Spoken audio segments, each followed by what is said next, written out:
చెప్పే రికార్డ్ అయిపోతుంది. డీజేటీలతో సంచలనం సృష్టించిన డైరెక్టర్ మన Vimal Krishna. When you go against to the routine అది డెఫినెట్గా వర్కౌట్ అవుతుంది అనేది నా నమ్మకం బేసికల్లీ. ఫస్ట్ సినిమాతో కేక పెట్టాడు, ఇక సైలెంట్ అయ్యి అందరినీ డౌట్ లో పెట్టాడు. Film making is all about common sense తో సినిమా తీయచ్చు అన్నాడు, కానీ ఆడ కామ్ అయిపోయాడు. అరే రెండే ఆప్షన్స్ ఉంటాయి కదా మనకి, బాగుందన్నా బాగాలేదన్నా. ఈ రెండిట్లోనే సినిమా డిసైడ్ అవుతుంది.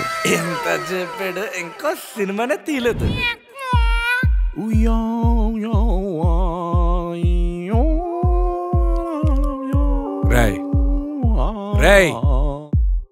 ఏట్ మాయా బయట అసలు ఎలా వేసుకున్నారో నీకు అర్థమవుతున్నదా? చూసాను. ఇదే ఈ ఎక్కసకాలే తగ్గించుకో. నువ్వు ఇక్కడ కూర్చొని అని మెడిటేట్ చేస్తున్నావు, నీ ఫ్రెండ్ అయినందుకు నా మీద నాట్యం చేస్తున్నావు. మాయా ఎందుకంత ఇరిటేట్ అవుతున్నావు? అసలు నీకు తీసే ఉద్దేశం ఉందా? 3 సంవత్సరాలైంది. అరే నీకు తెలుసు కదా, నాకు ఒక స్ట్రైకింగ్ క్యారెక్టర్ స్ట్రైక్ అయ్యే వరకు నేను చేయను.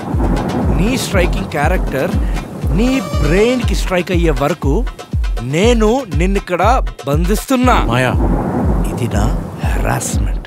మాయా మాయా మాయా మాయా ఒక నిమిషం నాకు స్ట్రైక్ అయిందిరా. ఎడే ఐడియా చెప్పు చెప్పరా చెప్పు.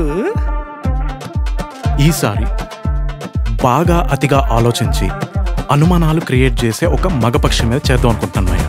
ఏమంటావు? You mean that? పక్షి